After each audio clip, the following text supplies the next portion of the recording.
Good evening. Is this thing on?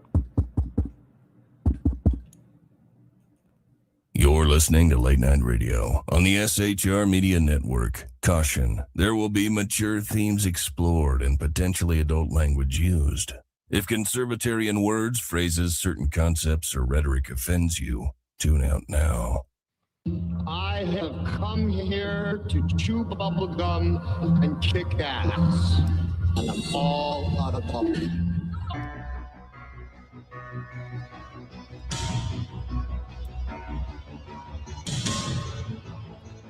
Ladies and gentlemen, boys and girls, children of all ages, you are tuned in to BZ's Berserk Saloon, where the truth is never watered down and neither are the drinks. BZ is broadcasting from North Idaho, where he is completely free, which is why it doesn't live for YouTube. Sorry, I lost my notes for a second. It is an actual free state. BZ is none other than your conservative Sherpa, guiding you through the maelstrom of Democrat, leftist, and globalist lies, bedlam, deceit, chaos, and betrayal. Please note, what you're about to hear for the next approximately 2 hours consists of both BZ's opinions as well as my own, and they are only our opinions. Doing the job the American maggots won't. BZ is fundamentally changing America one leftist diaper at a time. All I can say about that is better him than me. BZ doesn't water down his drinks, just like we don't water down our conversations here and at KLRN Radio as well. The Saloon is still serving stiff drinks, along with facts, history, logic, clarity, rationality, proportion, context, tradition, and common sense. Politics, religion, crime, culture, economics, race, sex, science, law.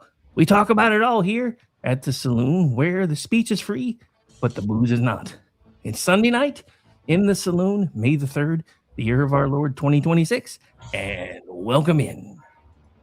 And with that, I'm BZ. And that over there on, let's see, I got to point the right direction. Over there on my right, your left, is Rowdy Rick Robinson, who, hey kids, it's Rick.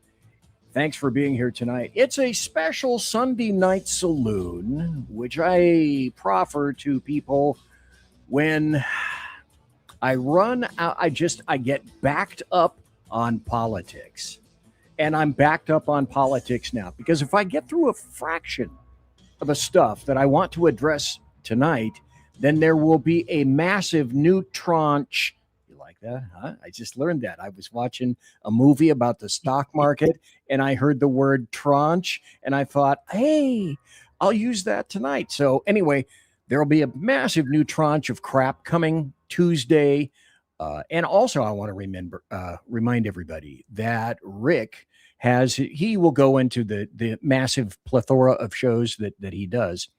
But Rick's show just by himself is Monday, Wednesday, and Fridays. And it's at 9 a.m. I'm going to use my time, Pacific. And it is 11 p.m. or excuse me, a.m. his time. So thanks to Rowdy Rick for being here tonight. There was a specific reason that I wanted his input. To all the other people who have other things to do, they could be petting their piranha, cleaning their fish tank, maybe balancing their checkbook, checking and taking their canary down into the coal mine to see who dies first. Whatever it is that you otherwise were doing again tonight, thank you for your being in attendance right now with Rowdy Rick. Now, as normally, I would say something similar to, you know what, this is the guy that I am.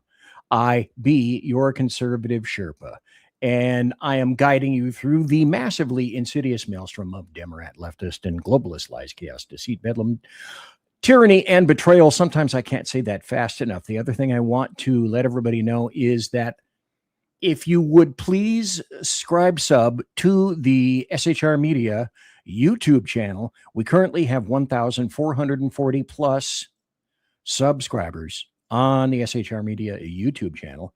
We're pushing the massive 1,500. And for everybody that subscribes, we are promising a brand new 2009 Bentley Arnage. Just give us your name and address and a box top from Post Toasties. We'll be mailing it to you forthwith. For the people on Sunday that are here and just tuned in, especially leftists, that means you in Barbados. Now, having said that, Thanks to also KLRN's Rick Robinson. Look right down there. That's me thanking Rick Robinson for simulcasting the show tonight. And also, there he is over there, for being on the show. No text the Rick. Oh, God, yes. Where was my overlay for Tax the Rick? I have it, Maybe on a break I'll have to go get it. That said, however, normally I start the show with a bit of the carousel of amusing GURP. Now, because it's a kind of maybe semi-serious show, the only GURP that I have tonight is, and again, I bring only the finest videos. This is a video of the attempted assassin of President Trump at the White House Correspondents' Dinner as he was unceremoniously dumped on his face on the carpet, and he was left with, I don't know, some kind of a weird silver thing that just barely managed to cover his butt. And if you wonder what he had to say, this is it. My name's Cole. Not giving me a shirt is diabolical. Yes, I do have 3 names. That's why they got me. You know what I mean? You get it. This guy gets it. I told my mama, you give me 3 names, I'm shooting somebody. I was running though. Y'all saw me running, right? I was out. I was like, you know what I mean? I can't because my arms are behind my back. But is he in there still? Oh, okay. Is this because I'm black? It's because I'm black? Because I tried to kill the president? Okay. I was running. Tell me somebody got that on camera. Please. I couldn't believe I got past all of you. What were y'all doing? Y'all didn't see me coming? I just ran straight through the middle. Y'all didn't think I was going to go through there? Okay, now did you shoot that dude or did I? Because I don't even feel like I really got a shot off properly. I didn't even hop over a table, you know what I mean? I went through the metal detector. I zoomed by. There's one dude, I feel like he almost moved out the way for me. Y'all didn't hit nothing. What did y'all hit? That's crazy. I thought I was going because I'm black too, you know what I mean? There's a lot of racial implications. I'll be honest, I didn't think I'd make it this far. I did not think I thought somebody was going to stop me, you know what I mean? It's the president, you know what I mean? This ain't Kroger's. You just take my shirt, you going to put my shirt back on? You going to put my shirt back on? You going to leave it? It's cold in here. Y'all still look like y'all having a good time. I saw a couple people come out with some wine, so I guess they weren't too stressed. You know what I mean? Is he in there? I think I saw Stephen Miller. I don't know. There was a woman in front of him. I didn't get a good look. Saw JD hide behind a couch. The implications. So is he in there still or what? This is not my best angle. I'm not going to lie to you. Anyway, that video, I just was in receipt of it. So I had to play it for everybody. I had to play it for all you guys. That's the that's the only one that I have from the carousel of amusing GURP tonight. But the show tonight generally is about, well, gosh, just who is destroying religion and all of the other various conspiracy theories that turned out not to be conspiracy theories, but turned out to be conspiracy reality. That's the theme of the show tonight. But I also want to put this on. Before I start a show, I go to various sources and try to find out, okay, is there any breaking news that I should talk about before I actually start the show? And there is some breaking news. Apparently, former New York City Mayor Rudy Giuliani is in critical condition in a Florida hospital, and many people are saying that. The only thing I can suspect, he's in critical condition. They're not really saying anything except that he's in critical but stable condition. The only thing that I can assume is that it's some kind of a heart condition. The guy is 81, and so I would assume that it would be that. Now, I have looked to see again and scrub social media and the various other forms of media to see if there's any kind of an update. As far as I know, there is not. Rick Robinson, have you happened to heard anything more new than that, perhaps? Not as of right now, no, but I am kind of keeping my eye open for it. Because I know that generally he's not in the most superior of conditions, and he's gone through a lot of crap in the past 10 years or so or more since 2016. So a few prayers sent Rudy Giuliani's way, and let's hope he does recover and get better. I don't know for sure when I'm making any kind of a comment with regard to a heart condition, but I think, if I'm not mistaken, that's what he had in the past. And my presumption is that's what he has right now, some kind of a condition in that fashion. The other thing in terms of news that I want to update and talk about, and again, Rick, I'd like your input on this if you have any, if you would, please. This just came out today, and I have weighed in on President Trump with regard to this. And apparently today, an Iranian, some smaller ships, some multiple small craft, as they call them, hit a cargo ship while sailing near the Strait of Hormuz, and UK military officials are saying that. Now, I don't have any kind of an ID on the ship itself. It was off the coast of Sink, Iran, east of the Strait, and all crew members were reportedly safe. However, this goes back, and I don't know if it's me, perhaps, being horribly judgmental, etc., in terms of negotiations. I know that President Trump is all about negotiations. And there are times when I think that in terms of that, you have to fish or cut bait. He is, I mean, he's written books about this. My general feeling is that you don't negotiate with Muslims. You don't negotiate with Iran. Iran has made it very clear. They have stated up front numerous times they're not dropping their nuclear aspirations. And I think that if anyone believes that they're going to acquire true negotiations with Iran, they're barking up the wrong tree. I don't think that anything like that.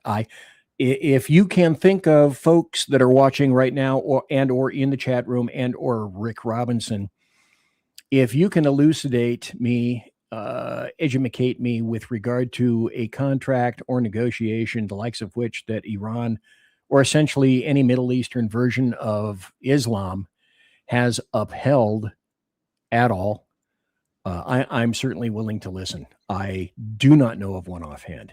No, I've been saying this the entire time. The problem with the idea that you're going to negotiate with Iran is, one, I mean, the problems are legion, but let's just start with the most obvious ones. One, we don't even necessarily know who we're negotiating with. No one has seen the supposed leader of Iran since they swore in a picture.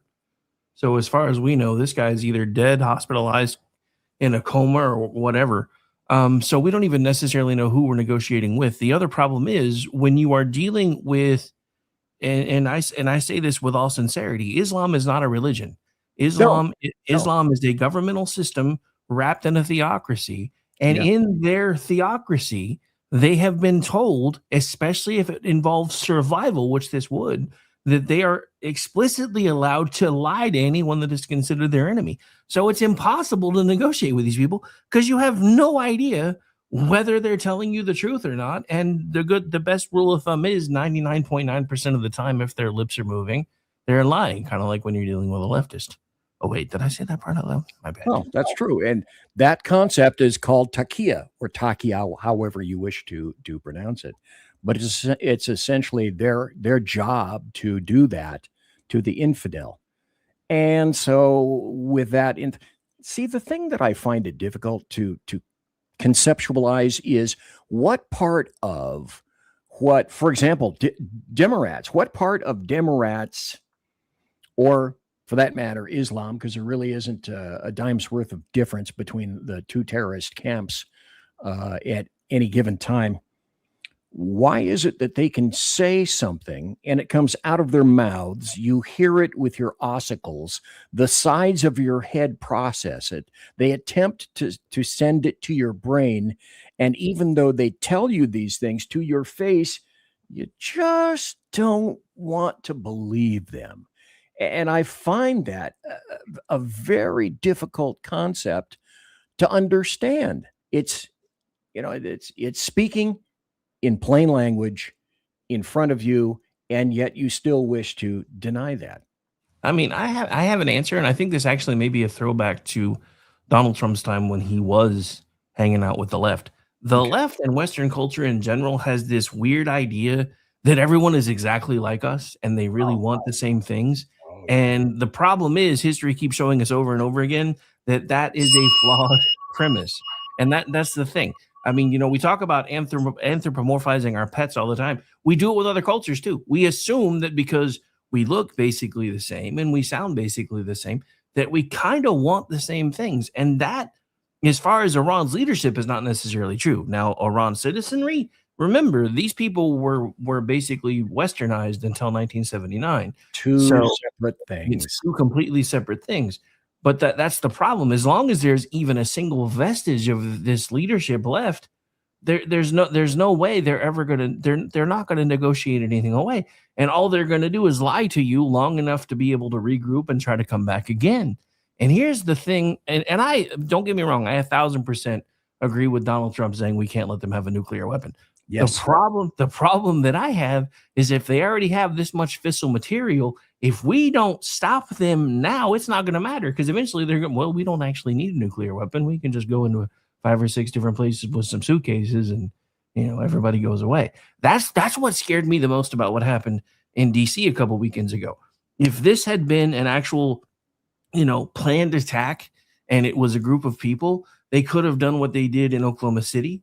They could have done what they originally tried to do with the World Trade Center back in the 90s, and we could be having a different conversation right now.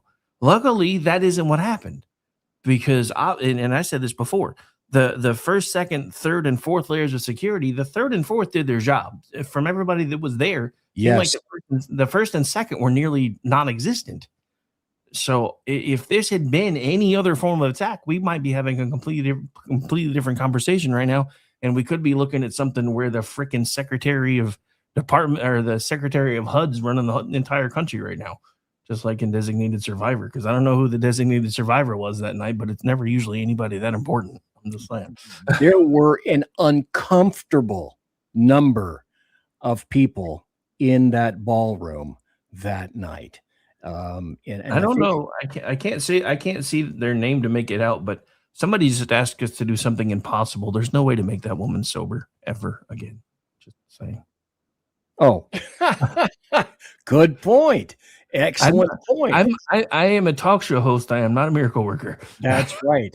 Although we are going to be talking about religion in a little while, and that's one of the reasons that I wanted to have you on tonight. The other thing I want to add is this. This is from the Wall Street Journal, and I have found out how to, folks, just ask me later and I'll tell you, jailbreak every article that is paywalled. And because I don't subscribe to the Wall Street Journal, nor will I ever, and the New York Times, blah, blah, blah, blah, blah, blah, blah, I have jailbroken this article. Iran is grasping for a solution to an American blockade it can't break.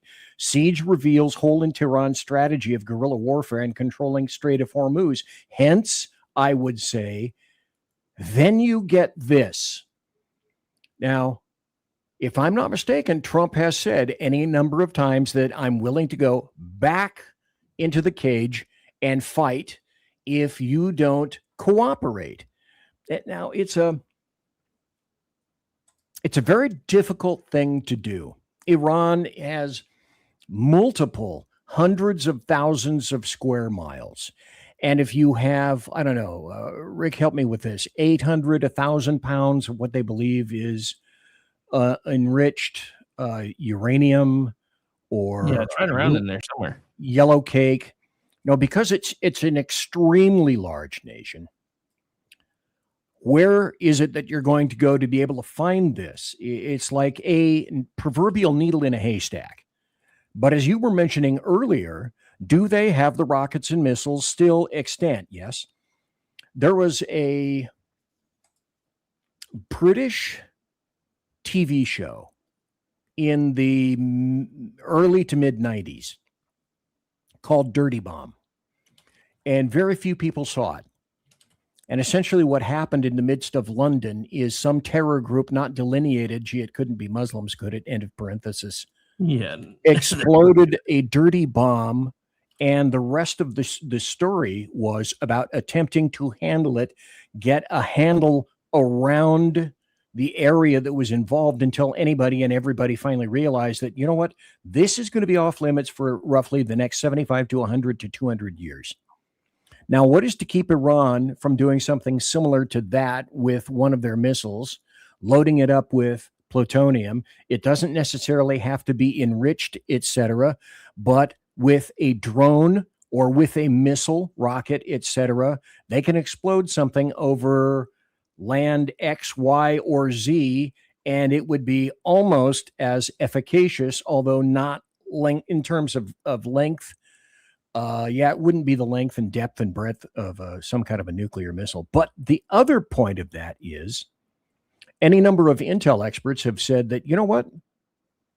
Iran and Islam have any number of units here in the United States of America. How difficult would it be to buy a larger drone with some kind of a canister and then decide to either disseminate it or explode it with some kind of a weapon already in their possession and screw up an entire city for, I don't know, 70 years, 80 years, 100 years? So it would be not necessarily impossible to do that. It's generally a bad situation that we are trying to ameliorate. But Iran knows this isn't going all that well. And then this story also indicates you cannot count on the probity of Islam or anyone generally in the Middle East. And I, again, want to reiterate, there is a big difference, to my knowledge, between the Middle Eastern version of Islam as practiced and then as opposed to the Indonesian version of Islam as practiced, where in Indonesia, they are allowing us, the United States of America, through Pete Hegseth, to use bases as launch points throughout the rest of the area in that portion of the world. And yet at the same time, we're having problems with Italy, Spain, the UK, NATO, et al., et cetera, et cetera.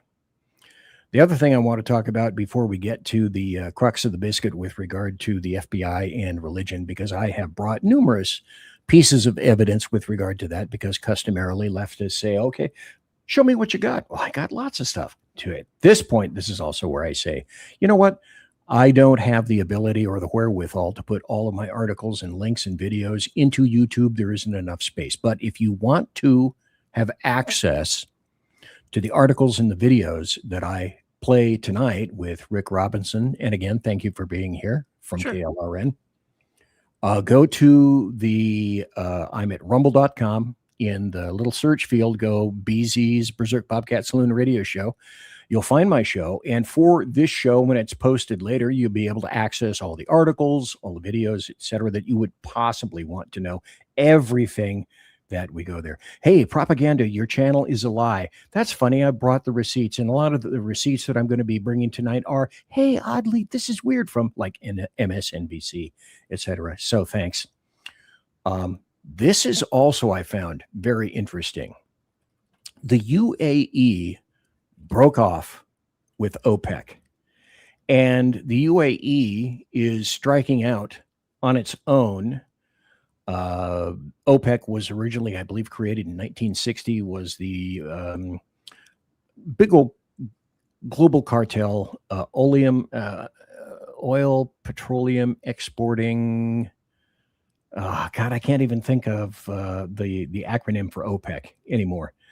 But the UAE basically is betting on the come and saying that, you know, I think we can sell a lot more oil once the Iran war and the Strait of Hormuz crisis ends, both in the medium and the long term. And we are tired of being told what we can pump, when we can pump, how much we can pump, how much we have to restrain from pumping, because OPEC says it. So overall, I think this is a big win in general for the United States of America, with this caveat, and I will say it again.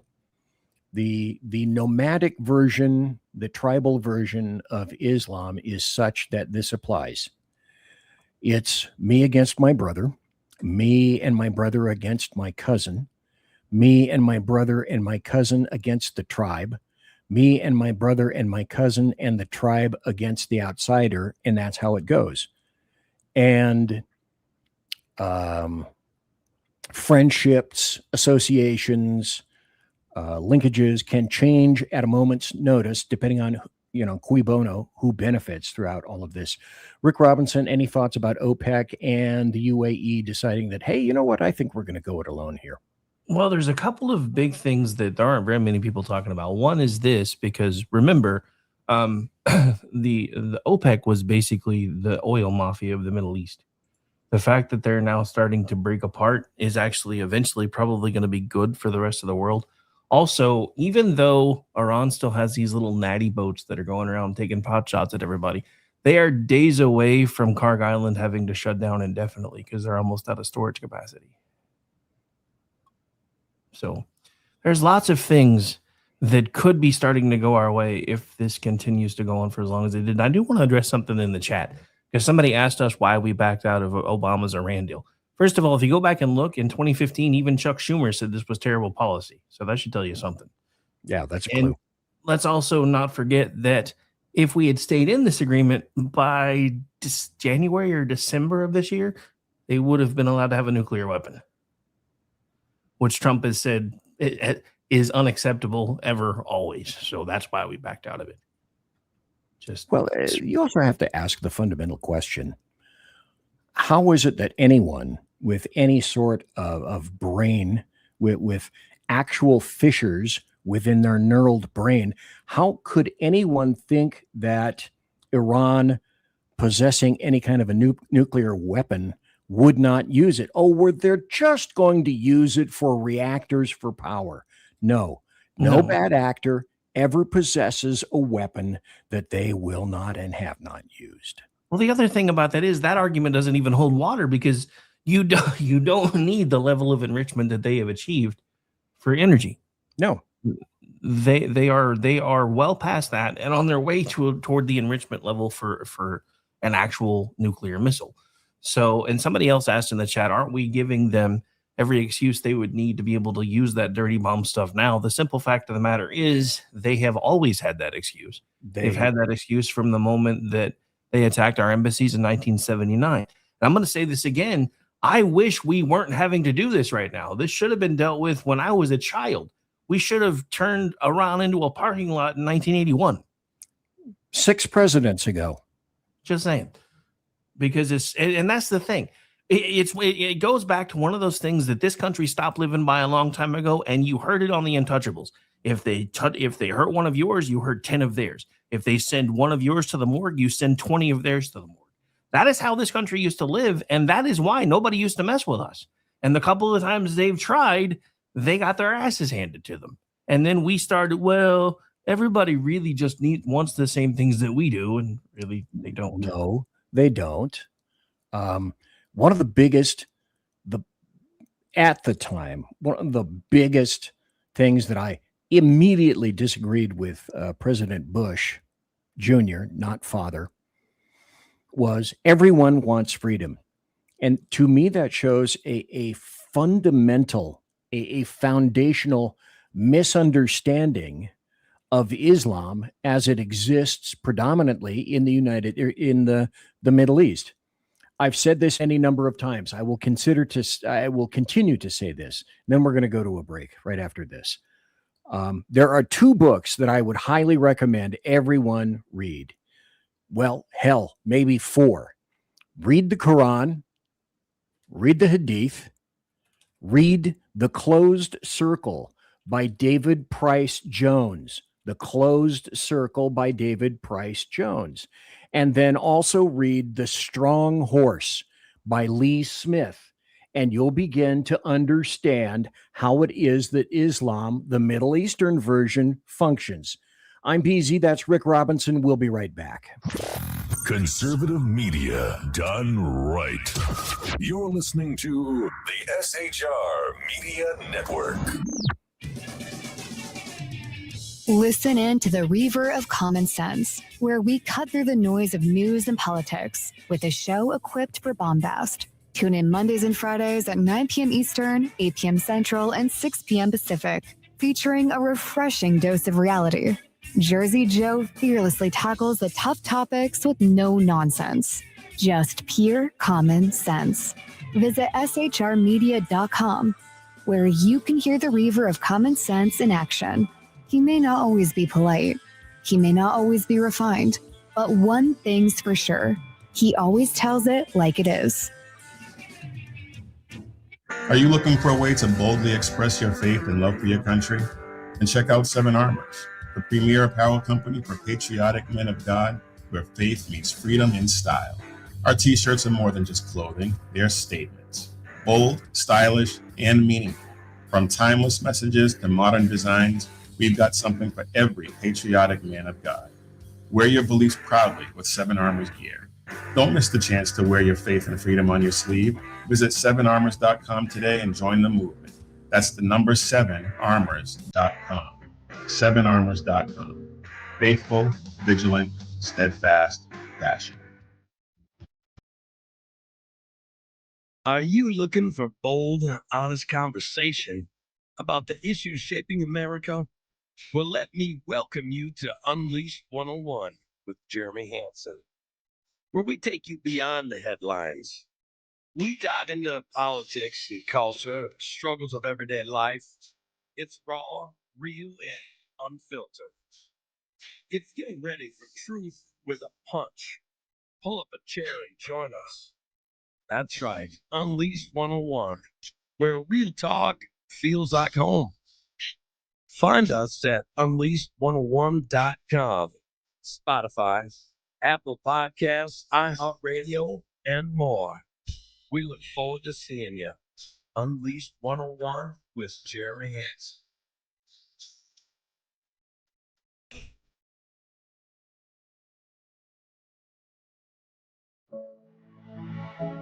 Freedom.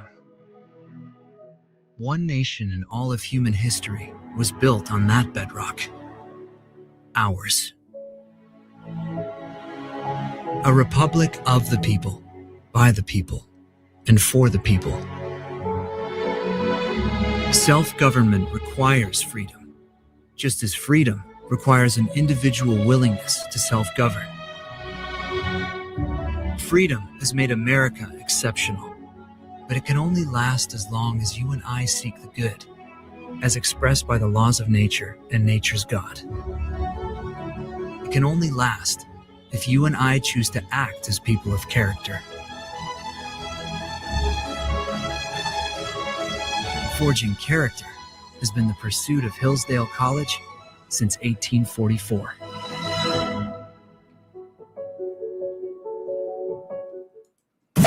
You're listening to the SHR Media Network. Hey, folks, it's me. It's BZ over on your right, my right, his and everyone else's right, because he's right.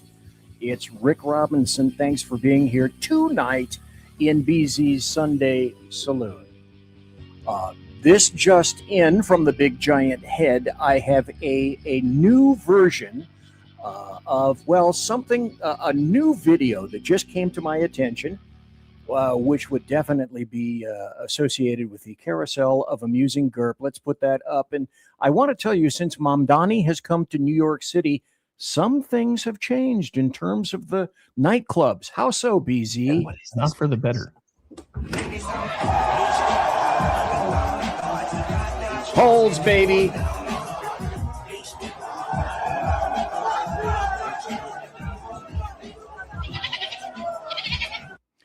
The only thing I want to know is, where do you put the dollar bills or the $5 bills or the $500 bills? I got no idea.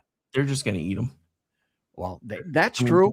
Good for roughage, I suppose. After that, now we're going to get serious. Boy, that's like a segue that went right into my head. This is why most. Thanks, Rick. This is the segue of segues and the show of shows in the Sunday night BZ's Saloon.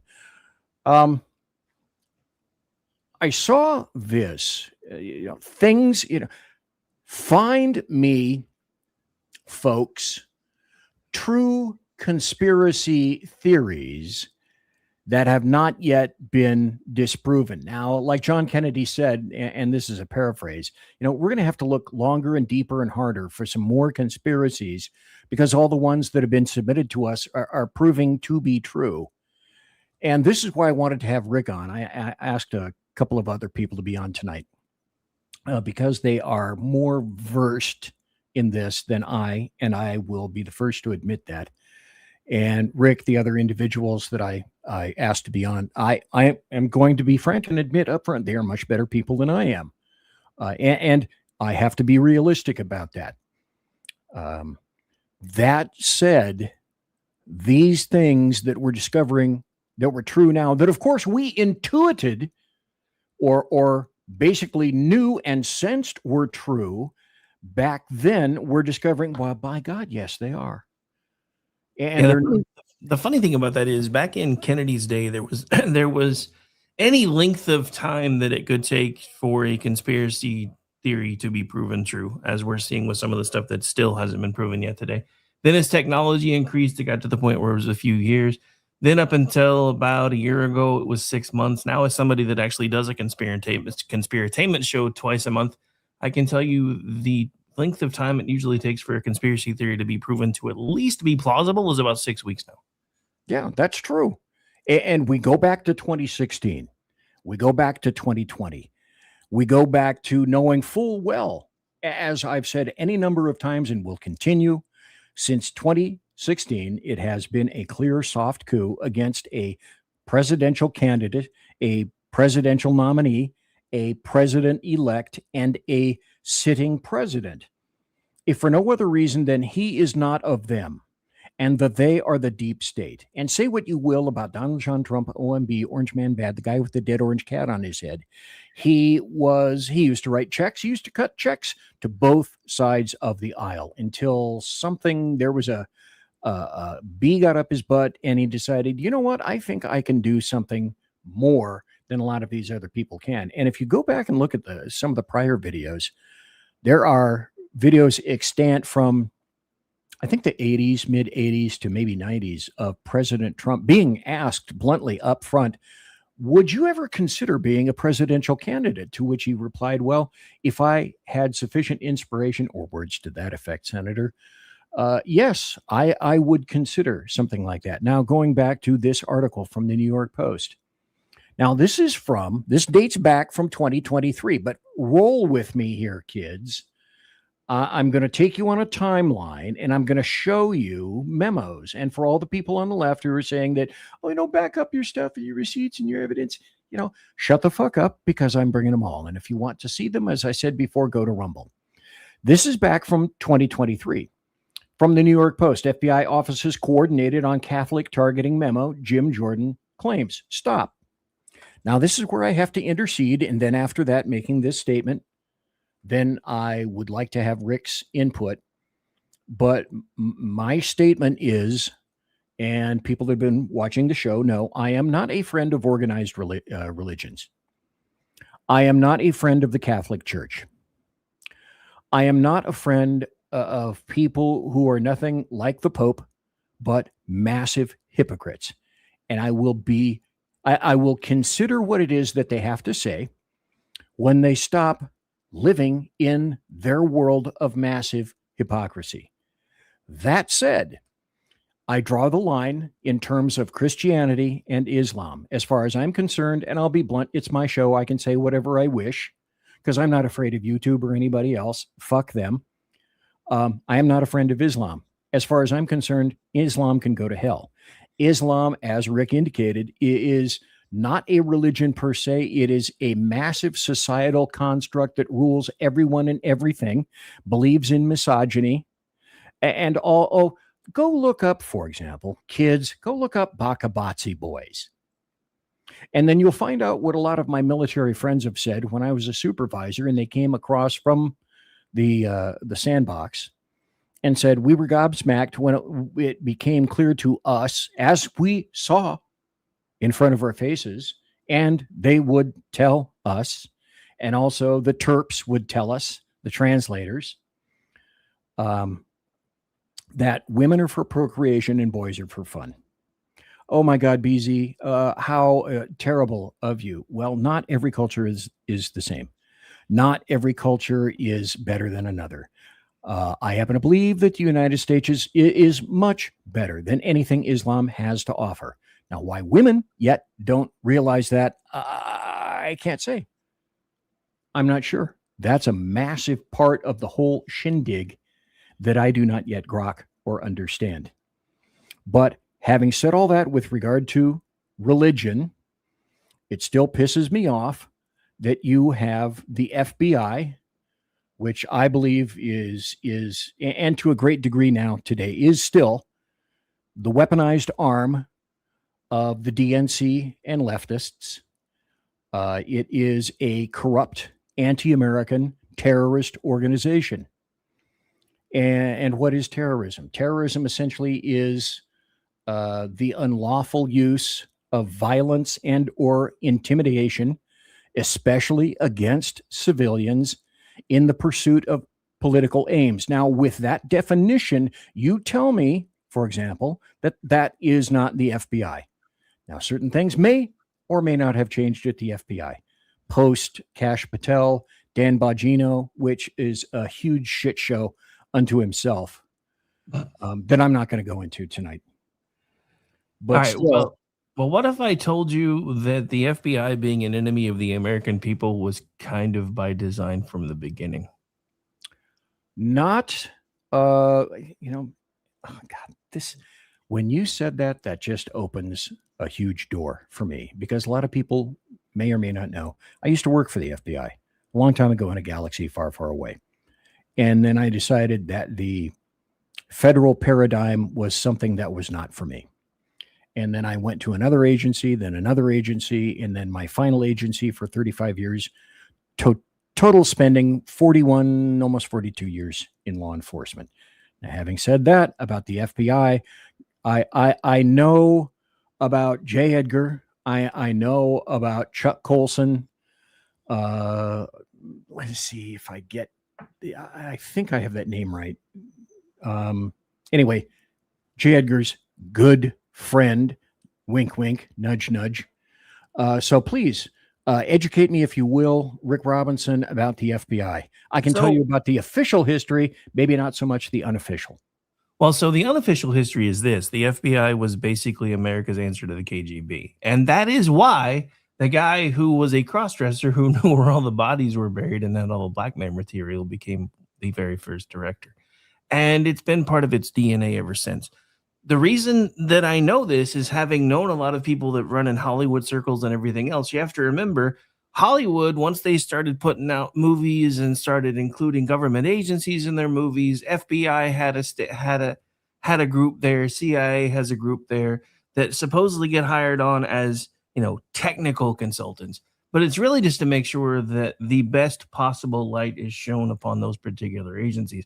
When in reality, their jobs aren't really that much different than the military's job, which is when called upon to do things that nobody else really wants to do, which can sometimes include killing people and breaking things. But the thing with the FBI is, now granted, they did get a bit of a facelift, and for a long time they were shown as true blue, and that's where the whole fidelity, bravery, and integrity thing came from. But in reality, it was American leadership wanting to be able to spy on the American people in the same way that the KGB did and be able to get away with it. And what confuses me about the FBI at this point is now knowing that pretty much every single alphabet soup agency has their own law enforcement division. Why do we still need the FBI to begin with? Well, number one, the FBI was not constitutionally acquired. The U.S. Marshals were. People make that argument, historically speaking. Number two, in terms of history, I will acknowledge that the FBI was created but upon J. Edgar Hoover's shoulders. They were not a true law enforcement agency. That came later.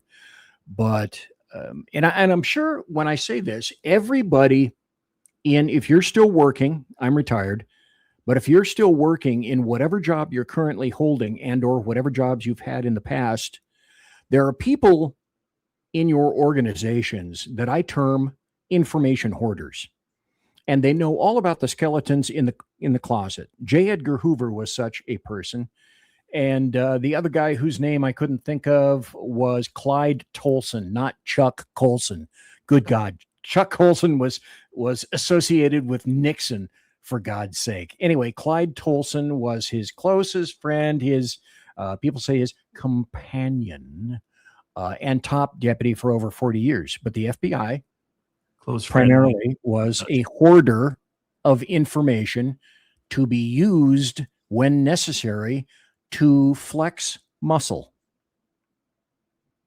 Or am I speaking out of turn?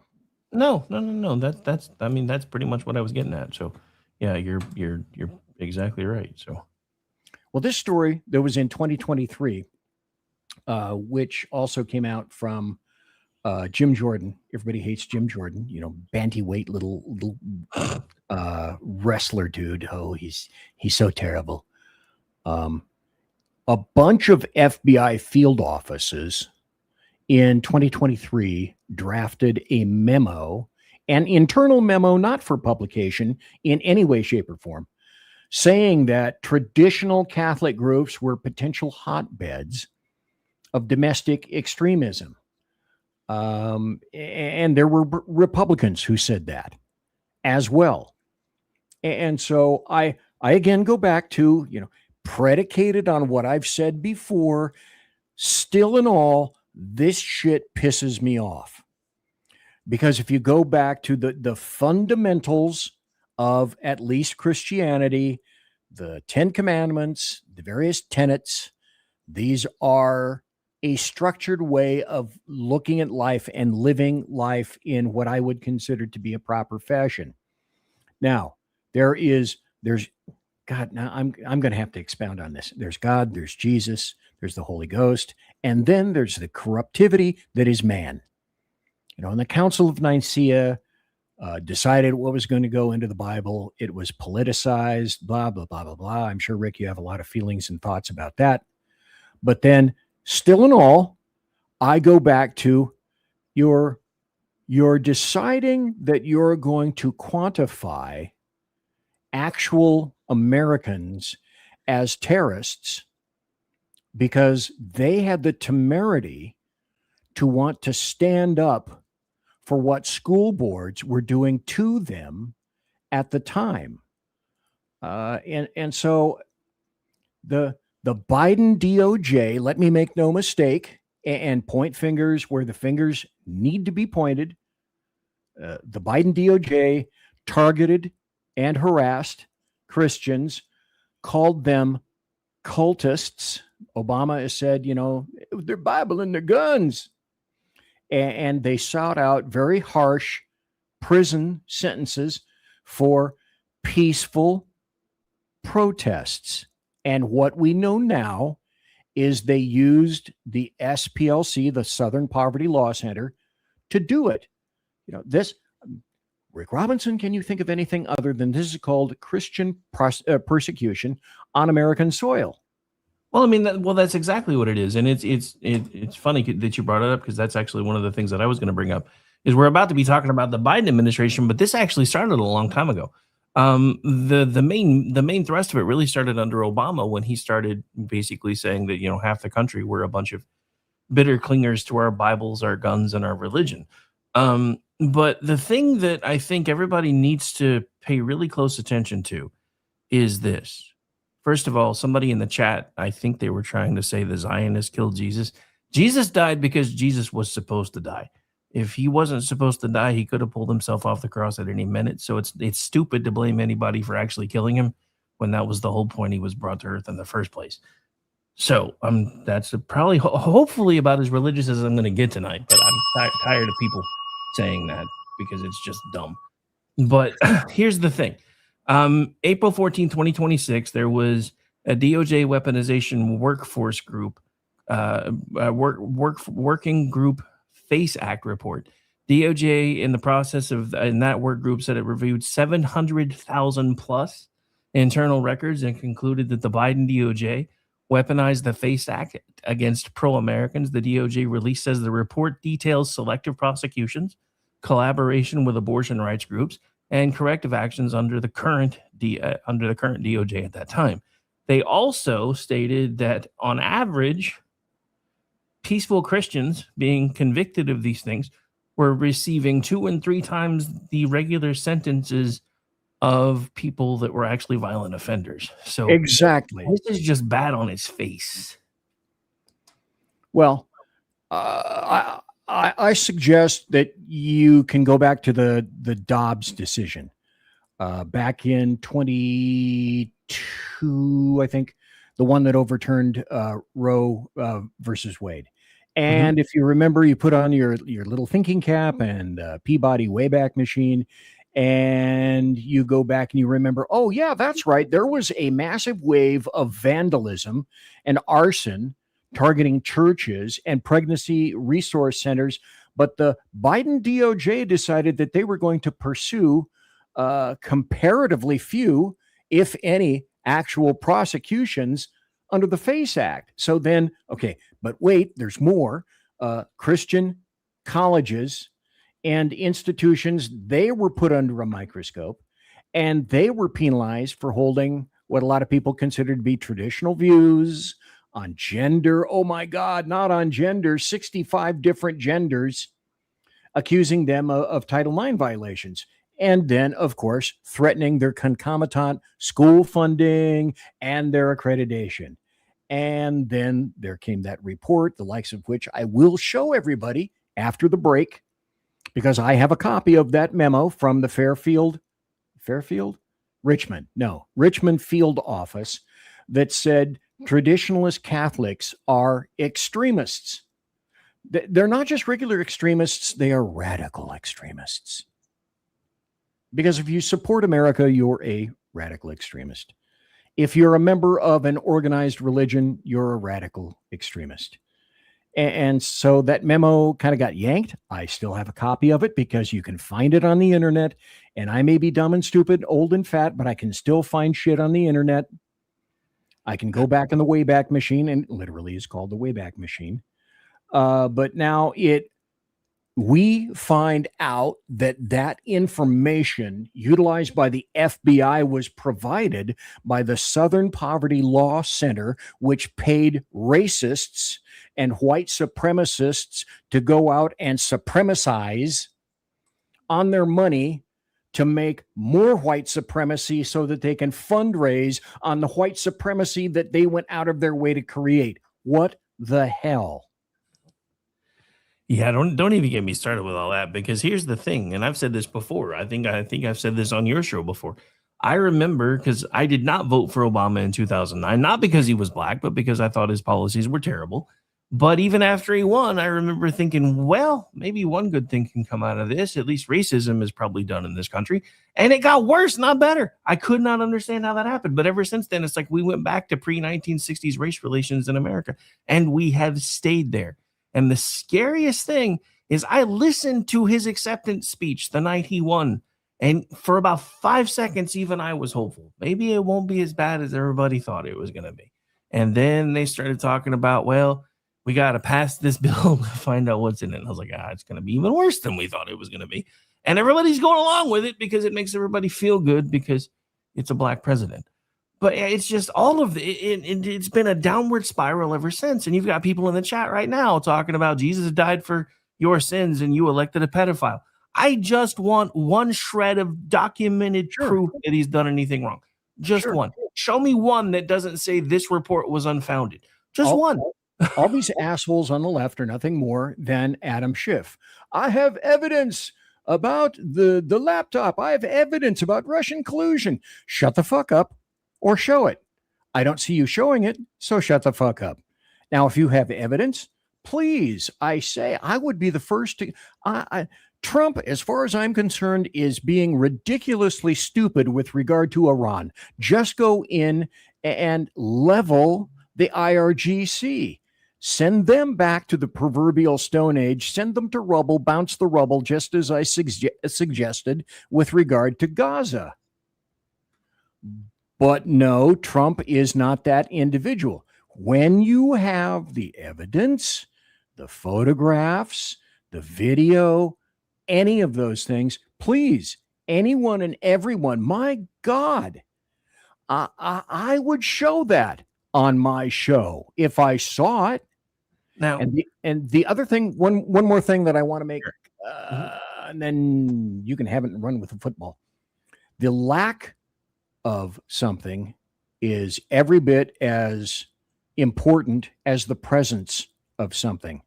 If any of this evidence existed, tell me any one of the American media maggots that wouldn't love, that wouldn't salivate, that wouldn't foam in order to come out with this evidence and be the first to present.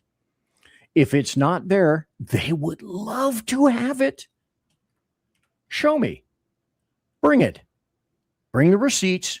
Bring the articles. Bring the videos. Bring the photos. Now, we have the photos and all the evidence with regard to the Hunter Biden laptop, but they're so egregious that social media and the American media maggots will not show it to you, but predominantly because it involves the son of a Democrat. Rick Rowdy.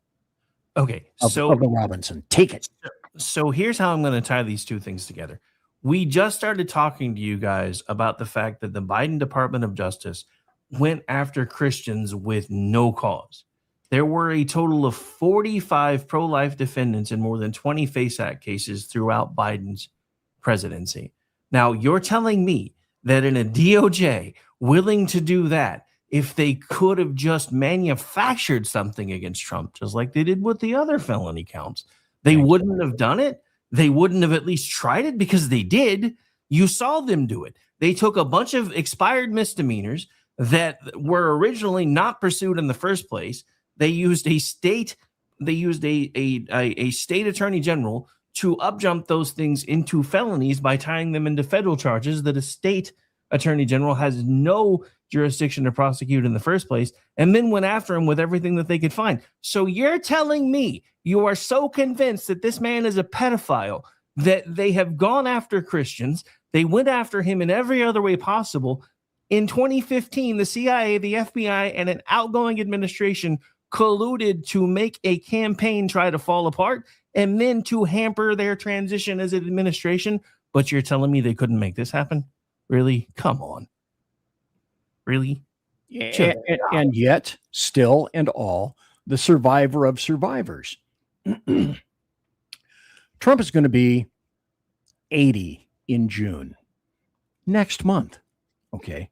You tell me any 20-year-old or 30-year-old or 40-year-old who could put up with 10 years of incessant attacks, suits, lawfare, excoriations, and attempted removal, impeachments, prosecutions, and this guy has not gone anywhere.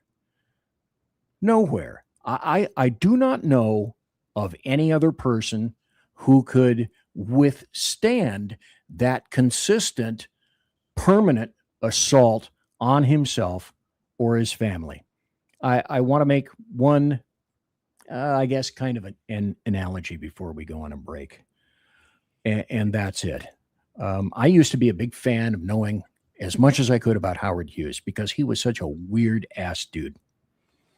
And what a lot of people don't realize about Howard Hughes is that he was in 3 plane crashes, was almost killed twice, became addicted to drugs. Doctors who he was 6'4", when he died in a plane from Mexico coming to the United States, he weighed 98 pounds. You know, all the things that were said about him otherwise. And when they did x-rays of him, they found more than 40 needles that had been broken off in his skin. They said that the pain that he was suffering under was constant and immutable. It was amazing, they said, the doctors, following the autopsy, that he was able to live at all with the amount of pain that he was under. Contrast that to Trump. Do you know of any other individual who could be under constant assault like he is? I do not. No, I don't. and I've said this before, with everything that we now know that they were trying to do to make sure that Hillary Clinton got the job, imagine how much differently the Russia collusion hoax would have gone, the P-tape hoax would have gone, all the things that they tried to throw at him. This was their plan. This was a re-up of the plan of in the 1960s when the Democrats passed the Civil Rights Act, because a lot of people don't know this, but if you're as someone who understands history, you know that according to one of the White House servants who happened to be a person of color who was in the room, LBJ was overheard saying, I know you guys don't want to do this, but if we can pass this thing, these people, and he did not say the word people, will be voting for us for the next 200 years. If Hillary Clinton and the Democrats had won the day in 2016, that family would have been brought up on treason charges and likely either jailed for life or shot. And I think that was the plan. I don't believe that there is any disputation of that whatsoever. Coupled with, if Hillary Clinton had won, can you possibly feature the things that today we would still not know? That would never be known. That would be completely buried forever. I'm BZ. That's Rick Robinson. I'll be right back. Conservative media done right. You're listening to the SHR Media Network. Mission log entry. I mean, let's face it, who's even counting anymore? The Lost Wonder is officially off course, chasing rogue rocket launches, fringe science, and things that probably violate causality. If it burns fuel, bends time, or makes scientists very uncomfortable, yeah, I'm probably going to talk about it. Every other Sunday on KLRN Radio, The Lost Wanderer, because space doesn't come with a roadmap, and honestly, I wouldn't follow if it did. Hello, I'm Matt, a student at Hillsdale College. Here is Hillsdale President Larry Arnn on the continuing relevance of the Constitution. Many argue today that the Constitution is outdated because it addresses problems peculiar to the 18th century. Some parts of the Constitution do read rather quaintly. Consider the injunction against titles of nobility in Article 1, Section 9 of the Constitution. But is that so outdated? The purpose of the injunction is to prevent the government granting special privileges to some for partisan reasons. This strikes at the heart of the rule of law. The crony capitalism so common today is a place where the government bestows favors and tax dollars on some businesses to give them a leg up over others. This is exactly the kind of thing the Constitution was meant to prohibit. The Constitution is not so outdated after all. This Constitution Minute was brought to you by Hillsdale College. To join the national conversation on the Constitution, go to constitutionminute.com. Hey fellas, are you mission ready? You need to check out Mission Ready Men via Earl Big E Jackson on Tuesdays and Thursdays, 9 a.m. Pacific, 11 a.m. Central, and noon Eastern. It's a show that equips you to navigate our society's challenges from a biblical perspective with courage and conviction. Tune into Mission Ready Men as we examine our culture through the prism of biblical truths, teachings, and how to apply them in our daily lives. Prepare to step up, stand out, and step into your role as a man as ordained by God. That's Mission Ready Men, hosted by Earl Jackson on the SHR Media Network. And get mission ready. Want to make an immediate difference in the life of a critically ill child? You have the ability to do that right now. Make a donation to Dream Makers for Life, the organization that restores dreams to seriously ill children and their families. You can sponsor a dream pack for a child, which contains a clear PVC backpack, a dry erase board adventure coloring book, a journal, and dry erase markers to inspire a critically ill child to envision a future adventure and hope. Want to become a dream maker for life yourself? Go to dreamforlife.org. That's dreamforlife.org. Help a child. Help a family. There is always hope. You're listening to the SHR Media Network. Ladies and gentlemen, boys and girls, children of all ages, thanks for being here tonight. This is not a customary night for BZ's Saloon. It is my Sunday night saloon, and I am here with the man, the God himself, the massive, ubiquitous person, little g, okay? known all throughout the Boneyard land, and that is Rowdy Rick Robinson of KLRN. Thank you kindly, sir, for also co-streaming the show right here, right now. As I've said before, I find things all over the map. And hey, look, when I spoke about the carousel of amusing GURP, would it surprise anybody to think that there might be another video that just came out? But look.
Okay, and that's why you should have flown Spirit Airlines.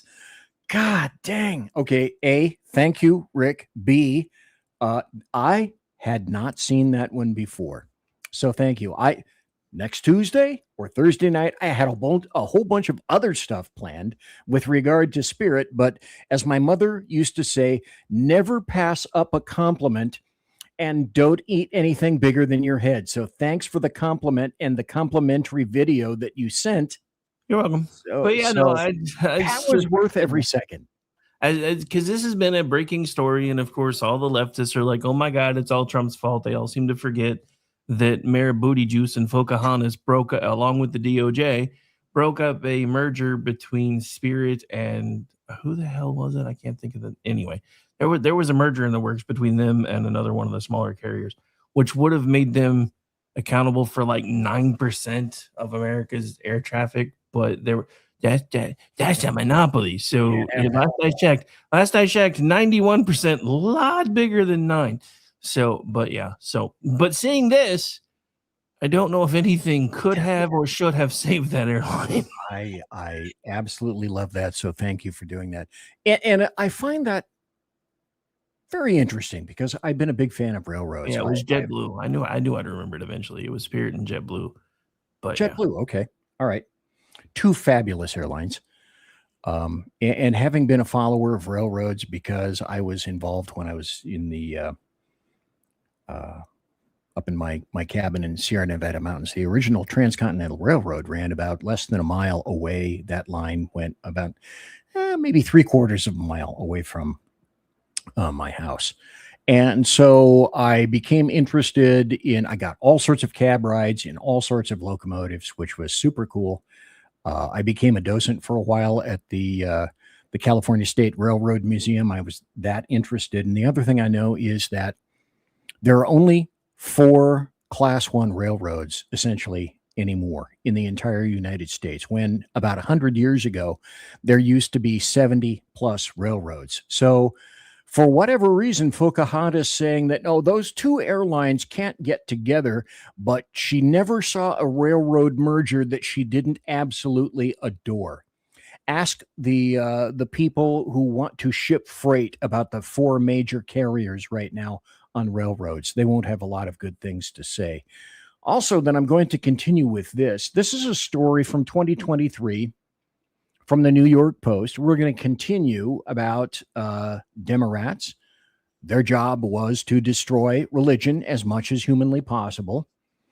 Me having said what I said during the first hour, traditional Catholics slam appalling FBI report linking them to white nationalists. So let's go back to Socialist Popey. Socialist Popey Francis said he was going to limit where and when old masses can be celebrated. And now that guy and people like him were labeled as possible extremist groups by the FBI. And that didn't stop. It continued.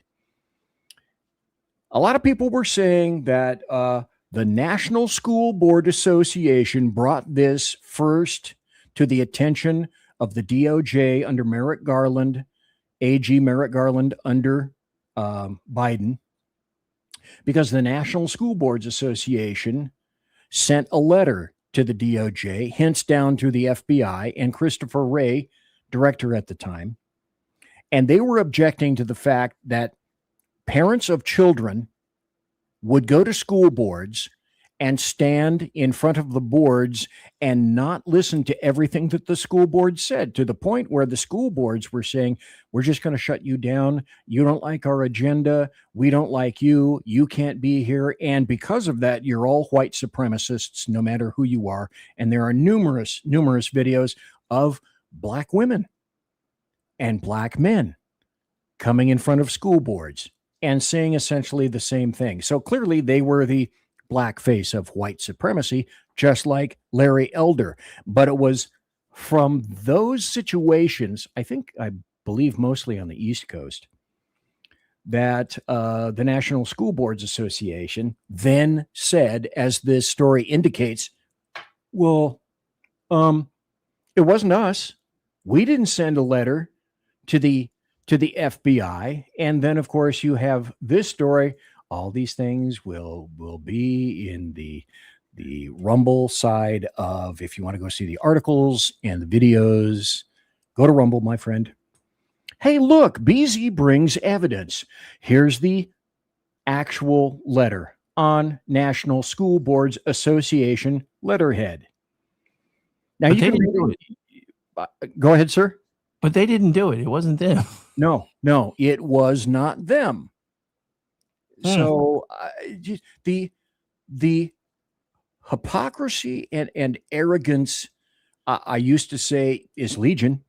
It's beyond legion, because I'm a moron and I'm an ancient moron. And if I can find this, anyone can find this. You have to not want to find this. You must have an absolutely 128% uncurious mind in order to eschew Gesundheit going here with this information.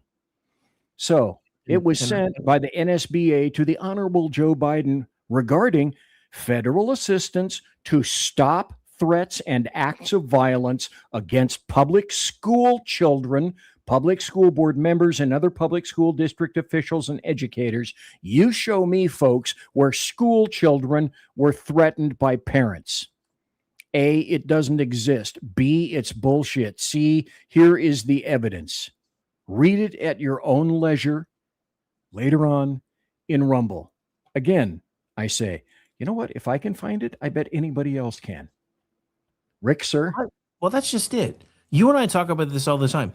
Conservatives, we have our ideas challenged every single day. We challenge each other's ideas. I mean, you work for the FBI, and 20 minutes ago, I'm saying they were basically formed around Satan, kind of, sort of. So not really, but you get the point.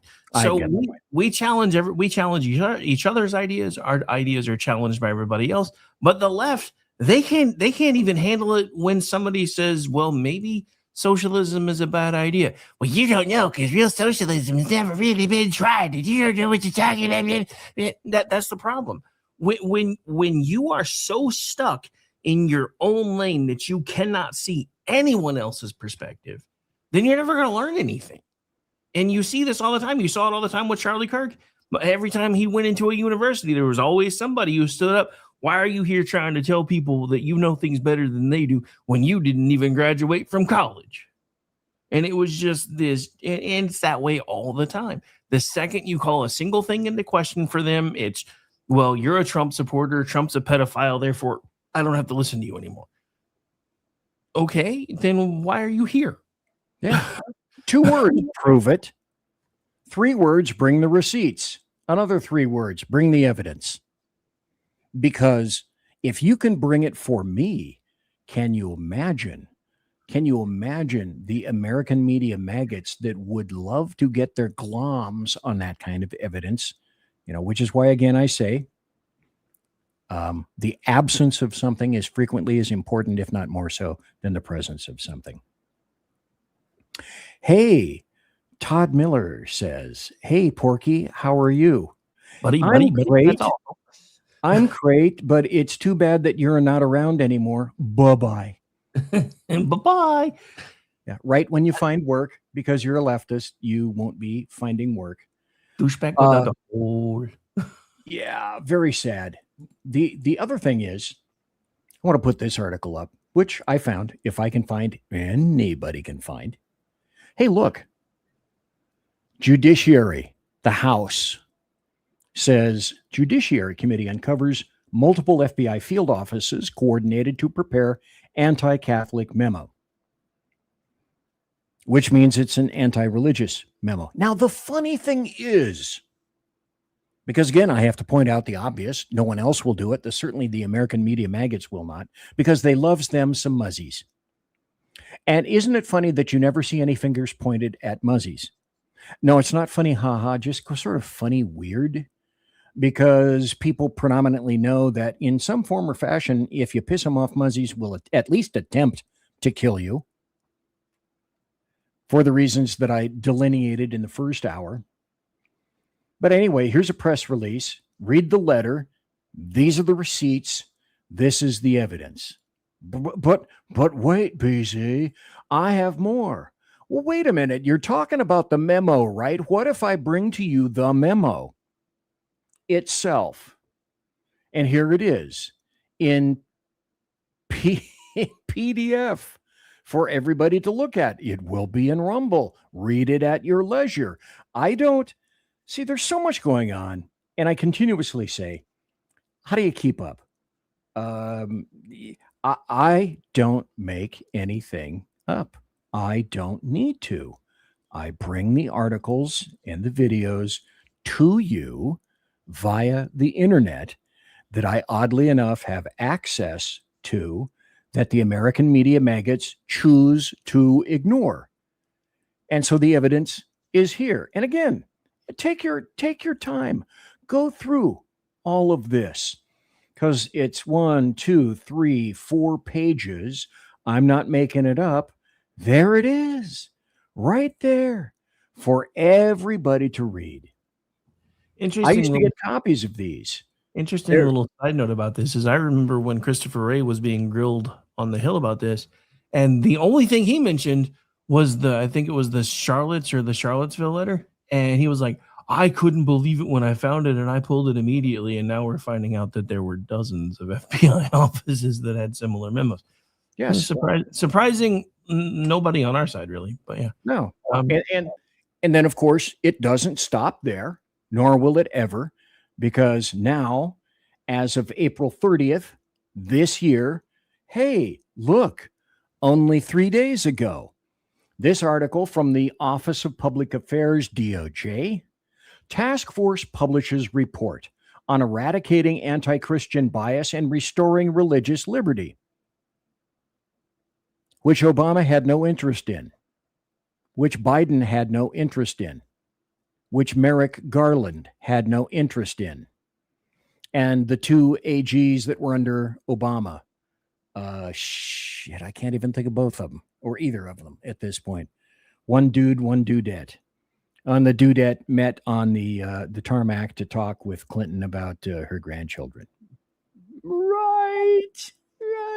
So this stuff, there are at least attempts at this point to try to mitigate a lot of this crap that occurred before, which is all biased, all reality, not a conspiracy. The evidence is here. And it doesn't just stop with religion. But the Democrats, you can't get a hold and construct a good communist society, as Marx realized, as Stalin realized, until you completely remove and eliminate the opiate of the people and get rid of religion. You can't have them rely on religion. They must, in fact, rely on government, which is what this T-shirt, God is greater than government. Didn't the buffet close? Well, hey, Todd, it closed for you. That's weird. Imagine that. Also, I say something similar to bye-bye. It's kind of fun. It's okay, kid. It's okay, Todd. You'll be all right. Hey, Todd, do me a favor. No, why am I even addressing you? You're not worth my air. Let me go to some of the other SHR media hosts will deal with you. I don't give a shit about the commenters, mostly. If you're a leftist, other than that, you're certainly welcome here. But I get to decide. That's the cool thing. Also, I want to go to this in terms of parents' rights, children, religion, and the point being that with regard to religion, it needs to be eliminated. And with regard to children, government must be the parent. Government wants to eliminate any input of parents to the children who, as far as they are concerned, actually, your kids belong to government. So this is a guy that you're going to hear from Nova Scotia in Canada, Education Minister Brandon Maguire. And everything has to be done in secret, especially for what the kids want and when they want it. And parents, he says unequivocally, do not have rights over their children. This is 2 minutes. I'm going to play the whole 2 minutes so that you can see, grok, and understand what's going on. And I'll be damned if I'm going to stand here and listen to someone say that the parents deserve rights over a child. No, they don't. They absolutely don't. I have 3 children. My main goal in life is to protect them. I will die for my children. You would have to kill me to take my children from me. I will do everything in my power to make sure they're good citizens, that they're inclusive, that they're accepting of people, that they turn out to be good people. They can be whatever the heck they want in life. But I'm tired of this argument because I've heard it throughout my life. What about the parents' rights? It's almost like the foster kids and the kids in care did something wrong, and that we have to allow our biological, and they're not parents, biological, and this is my own, I'm not speaking for every foster child, I'm speaking for myself. So I speak leftist, so I'll translate. If you do not correspond, if your family philosophy does not correspond with our own, we will do our level best to ensure that your children are taken from you, are removed for the slightest reason. Canada is going that way right now. That's exactly what we do not want here in the United States. But talk about arrogance and slime. And again, what part of these people speaking to your face do you refuse to understand when they tell you that your children are not yours? They belong to them being government. Your kids are not your own. But my parents were a sperm donor and an egg donor. That's it. They gave me some genes and walked the heck away. Stop. What a sad view of humanity. But I also say, Rick Robinson, I also say this is a view predicated upon man is supreme. Government is God. There is no God. There is only government. I go back to Ruth Bader Ginsburg, who said, if anyone, any new nation was thinking of crafting a constitution, she specifically said, you should not look to the United States Constitution, and it's specifically because it creates limits on government. Therefore, government should not be limited. This fuckstick right here is saying the same thing. Oh, you're just the sperm donor. Your kids are mine. So when we were taken away, they didn't just leave, they left the country. They went back to Ireland. You come to Canada with 5 children, and you leave and you go back with none. And nobody said anything to them. I found out I have a ton of uncles and aunts and family, huge family. No one said a word. No one reached out and was like, okay, let's find those children.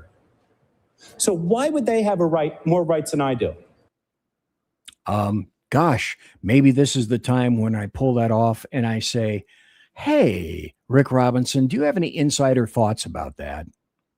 Well, so going back to some of these things that you've talked about and some of the things that it seems like he's kind of, dancing around a bit, this reminds me an awful lot of a Yakov Smirnoff bit from back in the day, because anybody who remembers him, he used to joke about the way Soviet kids were raised inside a system where even childhood came with a political script.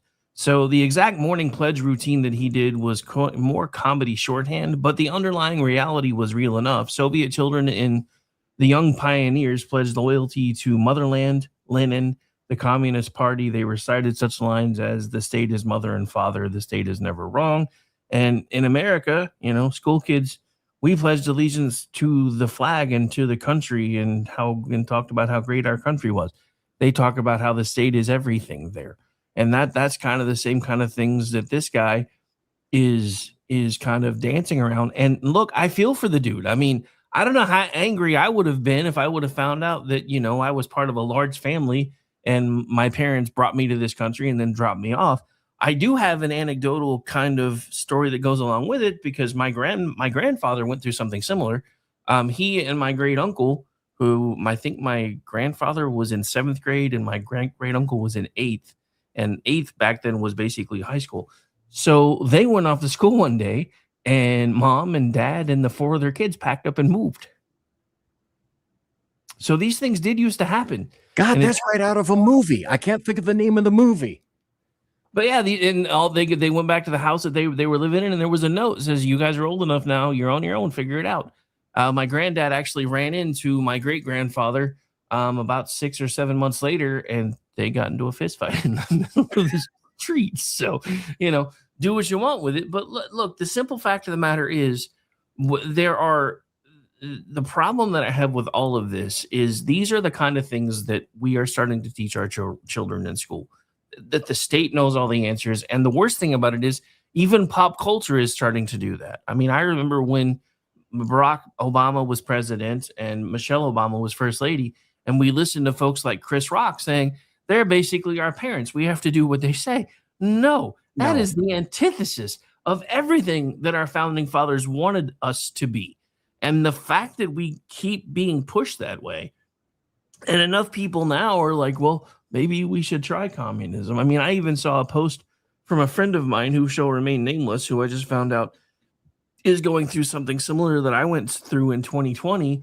And he's like, I can't believe I was thrown away this easy. And somebody, because he's going through a divorce, and somebody underneath it said it's capitalism's fault. They've taught us that even humans are replaceable. And I'm just like, if your mindset is that broken, I don't know how to help you anymore. And while I feel for this guy has a very broken mindset. And I'm not necessarily saying he doesn't deserve to have one. But there comes a time when you realize if you're that broken and there's nothing positive that you can do with it, sometimes you just need to go sit down and shut up till you get your mind right again. instead I would of tend to thinking agree with you're the that. hero of your own story. I can't say that this guy doesn't have a plight. I can't say that he doesn't have a story. Clearly he does. But even in a situation like that, you have to think levels up. And if you can't manage to think levels up and to see what the consequences of that, of simply turning all of your children, okay, you had a bad issue. You know, sorry for you, but dude, everybody doesn't have that issue. Conservative media done right. You're listening to the SHR Media Network. In a world where leftists are running out of metal for the safety pins of their soothing red diapers, one man stands alone, attempting to fundamentally change America, one leftist diaper at a time. BZ, your conservative Sherpa, is guiding you through the maelstrom of Democrat leftists and globalist lies, chaos, deceit, and betrayal. Listen to BZ Saloon on select and exclusive Tuesday and Thursday nights at 8 p.m. Pacific, 10 p.m. Central, and 11 p.m. Eastern on the SHR Media YouTube channel, Twitch, KLRN, Rumble, and X at BZ Saloon. It's one great late-night conservatarian talk radio show. Be there. Aloha. Hello, friends. You have a moment so that we may discuss our Lord and Savior Minarchy? No, seriously, I'm just kidding. Hi, my name's Rick Robinson. I am the general manager of KLRNradio.com. We are probably the largest independent podcast network that you've never heard of. We have a little bit of everything, and by that, what I mean to tell you is we have news, pop culture, special events, conspiratainment, true crime, mental health shows, drama productions, and pretty much everything in between. So if you're looking for a new podcast home to grab a little bit of everything that you love all in one place, come check us out. You can find us on X under @KLRN You can find us on our Rumble and our YouTube channels under the same names. You can also find us at KLRNradio.com and pretty much every podcast catcher known to man. So again, feel free to come check us out anytime you like at KLRN Radio. It's Sean from the Edge of Liberty. Just like the Bidens, I too am moving. Only in my case, it's days and times. That's right, you can now find the Edge of Liberty Monday at 8 p.m. Pacific, 11 Eastern, and Wednesday at 8 p.m. Pacific on 11 Eastern on the SHR Media Network. Join me as we talk politics, news, alcohol, fun, not so much fun, clowns, small kittens, large kittens, dogs, amoebas, and anything else that just pops into my mind while I'm on the air. That is Monday and Wednesday, 8 p.m. Pacific, 11 on the East Coast, on YouTube, X, KLRN Radio, Facebook, Twitch, and anywhere else a good podcast is found. Please check out our website, shrmedia.com. I will see you live on the air. Attention, all patriotic women of faith. Yep, I'm talking to you, sis. Are you looking for high-quality, super soft apparel that reflects your love for country and your devotion to God? Look no further than Carry Girl Gear. Picture this. You rocking a tee so soft it's like being hugged by a cloud, all while showing off your love for God and country. Sounds dreamy, right? Well, welcome to reality, babes, because that's what we're all about here at Carry Girl Gear. We specialize in super soft tees, tanks, and more, designed specifically for the strong, patriotic woman who proudly wants to carry their message of faith and freedom. When you shop with us, you're not just getting a t-shirt. You're joining a community of like-minded women who are proud to wear their beliefs straight on their tees. So whether you're sipping sweet tea on the porch or leading the charge for faith and freedom, do it in a Carry Girl tee. Because life's too short for stiff, boring tees. CarryGirl.com, where faith and freedom meets fashion. Independence. With that declaration, America was born. Inspired by a belief in the God-given rights of every human being, and in the good that comes from exercising these rights well. The founders of our great nation chose independence. As do we. Hillsdale College accepts no government funding because independence makes possible the good to which we aspire. You're listening to the SHR Media Network. It is the last 24 minutes of the show, kids. Thank you for being here tonight during BZ's Sunday Night Saloon. This is the show that occurs when, like a bad septic system, I get backed up, and then I there's so much buttery political goodness to talk about that, well, I have a show on Sunday, and I can do it. I can have my show on Rumble and SHR, the SHR YouTube channel, etc. But courtesy of Rick Robinson, who is right over here. Rick Robinson, sooner than better. And again, don't tax the Rick. Please, I ask, I beseech thee, do not be of the taxing of the Rick. And as per normal, about taxation this time of night. Folks, this is BZ's final hour. Step up. Last call for alcohol. And if you don't think I have Kettle One in here right now, look, my logo. Yummy, yummy potato water. On the bottom of my, by the way, this is a copper mug, which is not as heavy as that damned SHR Media mug, which that is a combat mug. You could kill someone with that mug. But I don't know if you know, if you've ever had anything out of a copper cup, whatever, it keeps the cold stuff really cold and it keeps the hot stuff really hot. So what got right here? Really cold. Really. So the funny thing is, every time you talk about that heavy ass mug, I'm always thinking about those posts on Facebook that says what you have at your right hand right now is your only weapon and somebody's breaking into your house. What do you do? If I had that mug at my right hand, I would probably feel a lot safer than I would. I'm telling you, if you had that mug, I don't have the time, or else I'd get up and bring it over here and show it to you, because I mean, that thing, it's like, it's not a composite. It's like someone took a metal-like material and then crafted it somehow into a mug and then put the SHR logo on it. Listen, if you hit bad Leroy Brown with that upside his head, he would definitely be feeling that bad boy. Also, he would probably wake up and sound a lot like this. I like spaghetti. Do you sell spaghetti? Yay. In the meantime, as Rick has said, there were a couple of happy stories that came out. And then we're going to go back into some of the stuff we were talking about earlier. This is a happy story. All 9 members of the Antifa terrorist cell in Tejas have been found guilty on terrorism charges, the first of its kind ever in the United States of America. What they did is they ended up ambushing ICE agents, shot an officer in the neck. Now they're going down. Whereas before in the 46 administration, they would get a pass for that. This is what accountability looks like. Are you kidding? He probably would have given him a medal. Police officer was shot in the neck while. Sorry, sir. Say that. I said if this had been something that happened when Biden was still in office, he probably would have given him the Presidential Medal of Freedom on his way out the door. Yeah, instead of a prison sentence. Go. Several suspects are now in custody after a Texas police officer was shot in the neck while responding to a call outside of an ICE facility. So it happened in Alvarado, which is near Fort Worth. This was over the holiday weekend, and Jonathan Hunt is following this story for us. Hi, Jonathan. Good morning, Dana. This all played out in the late evening of July 4th outside the Prairieland Detention Center in Alvarado.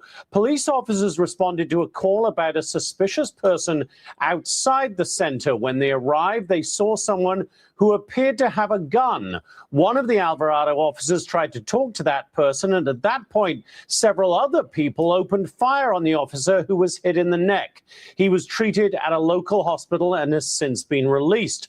Officers arrested a number of people at the scene. A motive for the attack is still being investigated, but the Department of Homeland Security said a group of more than a dozen people had slashed tires of federal vehicles and damaged security cameras at the ICE facility. There was also another attack on an ICE facility in Portland, Oregon, Friday night, a facility that has been the site of an ongoing protest for several weeks. Deputy Attorney General Todd Blanche wrote on X Saturday morning, quote, "We are closely monitoring the attacks on DHS detention facilities in Prairieland, Texas and Portland, Oregon, and are coordinating with the USAOs and our law enforcement partners." Stop. Now, in case you guys are not familiar with this, I am. Let me take the cursor and run it right over this. Right here. Tranny. right here. Tranny, tranny, tranny, violent, guilty.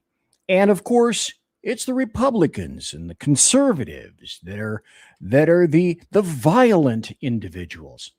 Earl Jackson had his entire show last Thursday morning on the ridiculous lie about, oh, well, both sides. Well, no, both sides, no. And for those of you who just tuned in, both sides, no. Let me motate over to this, courtesy of Rick Robinson, too. Now, anybody that knows about Barney Frank, he was and is a massive leftist. He was responsible in part for the entire crashing of the nation in 2008 in terms of housing. Thanks, Barney. But Barney has said this: apparently, when you're closer to God, you begin to attempt to reconcile for some of the stupid crap that you've done in your prior life. And I kind of suspect this is what's happening. But Barney is saying, basically, according to Matt Margolis, so Barney Frank, he ended up spending a whole bunch of time as a massive left-wing dude. And in what people are saying is one of his final warnings, he's telling Democrats that the loudest activists have pushed the party into the territory that the public simply isn't buying anymore. And oh God, hell, it's my show. We're going to bounce all over the place. A Supreme Court case, and let me see if I can find it. Well, let me go to this first. Then I'll get to that. There are happy stories, and I was going to go into a ton of happy stories, but of course my show got hijacked by me hijacking my show. And with the help of Rick Robinson. I hate it when that happens. I know, hijacking me to hijack my show to make sure that I get hijacked by me and by Rick. Supreme Court lets faith-based pregnancy centers fight subpoena on First Amendment grounds. Okay, so what is that? There was a faith-based group of crisis pregnancy centers in the state of New Jersey, comma, very leftist blue state, comma, and they decided that they were going to fight a subpoena from the state's Democrat attorney general. And what they wanted was the sources and the names, addresses, etc., of all the people that were contributing to that. On the theory, the assumption that, well, they must be involved in fraud somewhere. So I, damn it, need to get down to where's this fraud coming from? Because of Doge, you know, if New Jersey is being investigated for fraud, then by God, we need to start investigating poor little people that are bunches of faith-based groups. And I've made myself unequivocally clear many, many times. Faith-based NGOs need to be blown up because they're frequently nothing but leftists and a clot of religious fanatics who are leftists. That is a story for another day, and I will not get into that here. So this group is called the First Choice Women's Resource Centers. And what they did was, if you came in, they said, oh, you know, you don't have to have an abortion. And if you're interested, we have information here because no one shoved people into these centers. No one took a broom or a machine gun and pointed it at them and said, go into these doors so that we can inform you about abortions. People went in and then, oh, terrible things occurred, like they showed women what actually occurred during an abortion. And do you really want to do that? And some of the women said, hell yes, this is stupid. And they left. And some of the women said, I don't like this at all. Thanks for helping me to make my decision. It's my body, my choice. And if I decide to have the baby, well, maybe I'll have the baby. Maybe I'll give the baby up. Maybe I'll find someone else that will be able to help me raise the baby as well. But then the AG in the state of New Jersey decided, well, there is obviously, we can't have this happening because Planned Parenthood is the proper perspective and you guys are not. And so they said, give us all your particulars. We want to know every donor. They went to the Supreme Court, and the Supreme Court said, nope. You know what? We're going to allow you guys to fight that subpoena from the state's Democrat AG. And that occurred. Now, why, Rick Robinson, do you think that New Jersey, their AG, would possibly want the names, addresses, and workplaces, if they weren't retired, of the people who were donating to this center called the First Choice Women's Resource Center? Why possibly could they want that information? I'm curious. It could be as simple as trying to see if, I don't know if New Jersey has maybe a state level version of the FACE Act. It could also be because they wanted to be able to find out where they worked and start applying pressure to get them fired. I mean, there's any number of things they could do with said list. Amazing. See, because the funny thing is, oddly enough, because I've been dragged kicking and screaming into this evil mindset of doxation, well, if we've been doxxed, why wouldn't they want to dox the people whose names and addresses they have subsequently found? I honestly, I cannot think of any other reason for that. But, you know, I come from a biased background.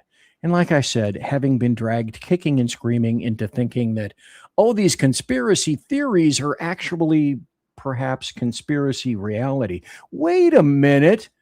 Am I talking about conspiracies and reality? I'll embiggen this in just a moment.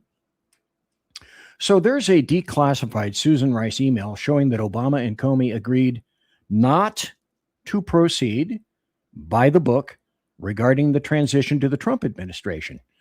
Because, you know, any transition has to be smooth and comfortable and amicable, shaking hands, amiable, etc. Not quite so much. Obama ordered the FBI, that we know already thinks religious people are white supremacist nuts. Clearly. But Muslims weren't accused anywhere near that. That's very strange. So Obama ordered the FBI to conceal the details of the Russiagate investigation from the incoming national security advisor because they were framing him as the Trump admin contact for Russian intelligence. GBZ, I sure hope you brought the evidence for that, say leftists. And hey, look, here it is. A couple of names redacted up there. Classification top secret. Director Comey affirmed he is going by the book as it relates to law enforcement. From a national security perspective, Comey says he does have some concerns that incoming NSA Flynn is speaking frequently with Russian Ambassador Kislyak. Comey said that it could be an issue as it relates to sharing sensitive information. President Obama asked if Comey was saying that the NSC should not pass sensitive information related to Russia to Flynn. And Comey replied potentially, which is hedging his bet, which if you speak leftist means, oh yeah, that's exactly what I'm saying. Interesting, ain't it? It's really, don't you find that? Indeed, tis most passing strange. Here's 2 minutes, and I think I'm probably going to end up the show with this, of Tulsi Gabbard saying that, is there treason here? Does this affect any cabinet members? And was this the source of the creation of the Russia hoax? Yeah, thank you so much, Sean. This is such an important issue, and I just want to start by saying that this is an issue that is important. Oh, wait. I was going to say, I can hear it, but I can't see it. That's weird. Okay, I'll go back and put that up. But oddly enough, this involves to every single one of us as Americans. This is not a partisan issue. It has to do with the integrity and the strength of our democratic republic. And it lays out this over 100 documents that you're referencing that I released, declassified and released, spells out in great detail exactly what happens when you have some of the most powerful people in our country directly leading at the helm, President Obama and his senior-most national security cabinet, James Comey, John Brennan, James Clapper, and Susan Rice and others, essentially making a very intentional decision to create this manufactured, politicized piece of intelligence with the objective of subverting the will of the American people, who in November of 2016 delivered a historic victory to President Trump, defeating Hillary Clinton. And President Obama and his team, their goal was to essentially not accept the decision of the American people and to use this manufactured, politicized intelligence as a means to enact what would become essentially a years-long coup against President Trump. Wait, stop. Didn't I say that? And haven't I been saying that pretty much consistently since 2016 and since I began having my show in 2017? And the answer is yes. I've said precisely that. And it went from a soft coup to essentially 3 times almost being a violent militaristic coup, because what would have occurred had President Trump been shot and killed in Butler, Pennsylvania on live television? That is, in fact, a militant coup. Imagine that.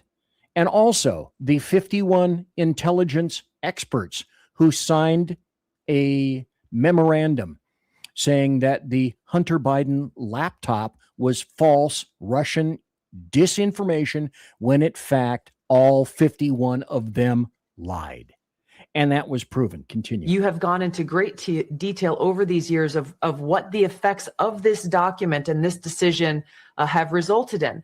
Obviously, a years-long Mueller investigation that cost taxpayers almost $40 million, 2 congressional impeachments, endless smears and attacks against not only President Trump, but his family. He had senior members of his team who were investigated, some arrested and jailed. We had heightened and increased tensions between the United States and Russia. The list goes on and on about the consequences of President Obama and his senior cabinet members politicizing intelligence once again, and I say these words very clearly, to enact what was essentially a years-long coup, subverting the will of the American people in that election in November.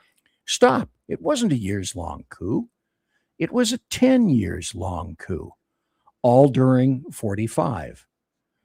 Continued during the 46 regime, and continued again once more under the 47 regime. You know, people say, and it's probably time to begin to consider wrapping this up, because we've been going on for 1 hour and 53 minutes, but who's counting?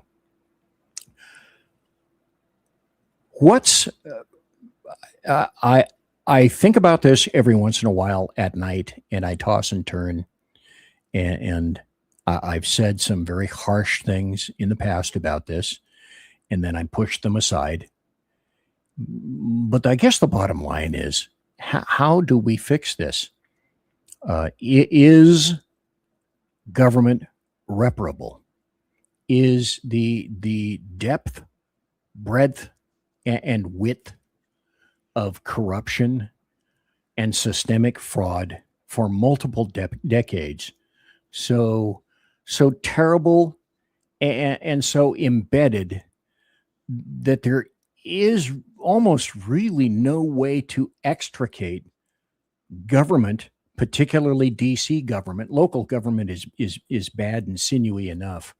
But Rick Robinson, can we fix this? Short answer is potentially. However, the part that nobody really wants to talk about is this was not a quick transition. This has been going on for over 100 years at this point.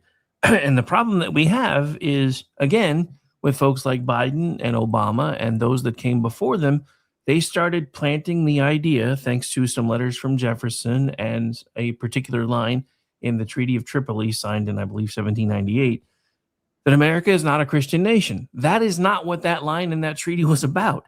That line in that treaty was to try to stop Muslim pirates from raiding our ships and be like, look, we don't care about your religion. We just want to be left alone in peace. And of course, that didn't happen until like 5 or 6 years after the Treaty of Tripoli. But all these things were taken to make us to turn us into a secular country. That was never the intending of our founders. All of our founders, even if they weren't outright Christians, were people of faith. Even the ones who said they didn't know what they believed at least admitted to being agnostic, which means, hey, I know we didn't get here by accident. I just don't necessarily know how we got here or what helped us get here. And that's the part that the left has been chipping away at for forever. And they've been chipping away at our liberties for forever. And they have been chipping away at our education system for forever, to the point where now we've got guys like the one in the chat calling us goyams because we're talking poorly about Democrat leftist idiots. And I guess they must identify as one, and it probably hurts their feelings. However, can we fix it? Short answer is probably. Problem is, it's going to take just about as long to fix it as it took to break it. And I don't know if we have that much time left. And you must have the will. You must have the mental fecundity. You must have the will, political and otherwise, to make sure that you can do that. Now that you said that, it harkens me back into my little neural brain of the clip that I wish I had, but I've played before on the show, of Christopher Hitchens, a British atheist, who said, you know what? Back in Tripoli, as you mentioned, we just wanted to be left alone. And the Muslims didn't quite understand that. We made a stand against that at one point, and then they understood it when we wielded power. But as we go forward, that was the first thing that rushed into my cranium. As we go forward, there is a freedom, and people have said this before. I don't know if you would care to weigh in on this. There is freedom of religion, except religions that want to kill us outright. Oh no, like Islam.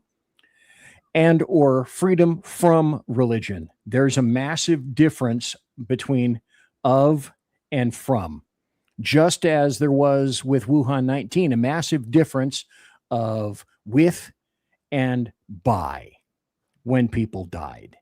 And that's the difference between most people of faith and a lot of Democrats. They want a freedom from religion. What they don't really seem to understand, though, is secular humanism becomes a religion of its own. And if you don't completely buy into secular humanism, then climate change becomes your religion, because you believe. I mean, think about this from another perspective. And I'm not saying we cannot. I am not arrogant enough to believe that we cannot single-handedly destroy our civilization. But the idea that we could destroy an entire planet is insane. Mars is still a planet. It still exists. There may or may not be microbes there at this point, but it's still a planet. Our society might go away because we do something stupid, but the planet's still going to be there. And something, as long as the biome remains in place, will eventually replace us. Now, do we want that to happen? No. But the idea that we're going to destroy the planet and just Earth isn't going to exist anymore is just a fallacy. It's a massive fabrication. All of it is. And I'm not even, somebody just dropped a paragraph and I don't care. But no, I mean, just to tie all of this together that we've been talking about tonight. Look, the simple fact of the matter is, I am not a big fan of organized religion anyway. The Catholic Church, the reason there became a Protestant church was because the King of England decided that he wanted to get a hold of the Catholic coffers. The Catholic coffers before that were primarily being used where if you wanted a spot in heaven, the only way you could get there was if you gave just the right amount of money. And guess who decided what the right amount of money was? The guy in the pulpit. And then the king got mad and said, I want me some of this action, so I'm going to found my own church. And that pissed off a lot of people in England. So they came over here. And the real reason we have a First Amendment is not a freedom from religion. It's to make sure that we never wound up with a First Church of America or the George Washington Bible, which is one of the only things that I've ever said that even though he did it while he wasn't a sitting president, I was not a fan of Donald Trump putting his name on the Bible. Because that's exactly what the First Amendment said we weren't ever supposed to do. So, and you're having mentioned that, and the little tickler file in my brain went and said something similar to, hey, that's right. When you think about it, in terms of leftists, climate change, global warming, that's seen on faith. That's a matter of faith and belief. You either believe it or you don't, even though by decade, by year, it's too hot, too cold. There is no Goldilocks planet, and apparently this isn't it. Rick Robinson, thank you for being here tonight. Tell the folks watching where it is that you can be found. I hesitate to ask this at every show because it's like, when do you sleep, sir? Never. But before we get to that, two things. One, hey, Timmy, it's a felony to make a veiled threat or otherwise on a federally licensed communications system, and the internet is one of those. You also did it in front of two people that used to find people for a living. So have fun with that, sir. Yeah. As far as before I get into where you can find me, tiaras, mine is supplied by University of Oklahoma. Thank you. You cannot see my shirt, but it's supplied by DC Comics because it's Batman. Sorry, since you said I was a co-host, I figured I had to get that. Exactly. I would expect no less. But where you can find me tomorrow morning, well, I say tomorrow morning, tomorrow early afternoon Eastern time, Rick Robinson Show, noon to 2, Monday, Wednesdays, and Fridays. Tomorrow night, I'll also be doing the America Off the Rail Show, 10 p.m. Eastern. And then there's a whole plethora of other things that I could tell you that I do, but you can find all that stuff on KLRNradio.com. Our schedule is there, so feel free to go look if you decide to do so. You can follow along with me on X, on Facebook, and on YouTube at RowdyRick73. You can follow along with the network at KLRN Radio. You can find us there on X, Facebook, YouTube, and Rumble is different because they didn't like KLRN Radio, so that's America's Podcast Network. I also produce the Loftus Party Podcast, which drops on Tuesdays, and I contribute to twitchy.com, misfitspolitics.com, and the loftusparty.com. I wish, sir, someday you would actually work for a living and expend some energy, please. Right? What are you going to do? Yeah, what are you going to do? Okay, I'll see you tomorrow. I'll try to do my very level best to pop into your show. Thank you so kindly for being here. That is Rick Robinson, folks. I am BZ. I am your conservative Sherpa. And this is about the same time that I say something similar to...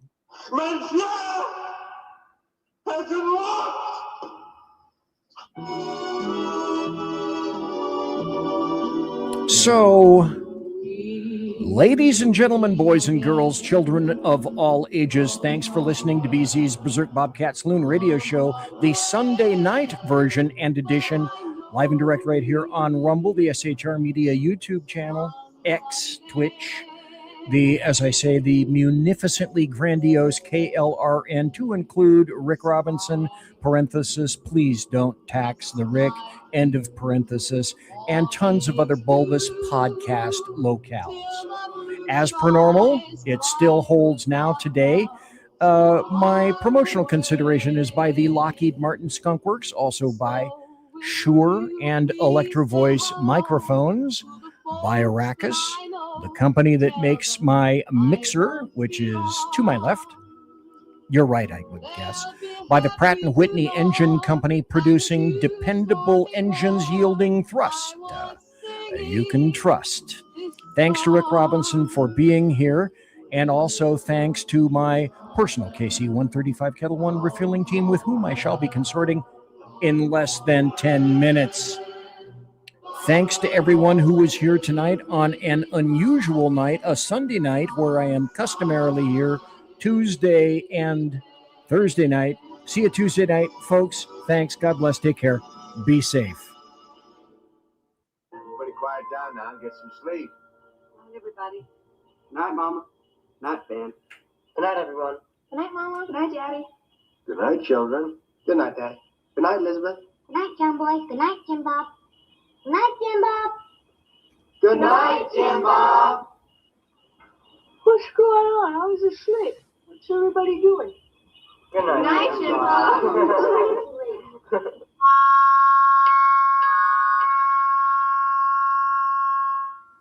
Good night, and good luck. And folks, please remember,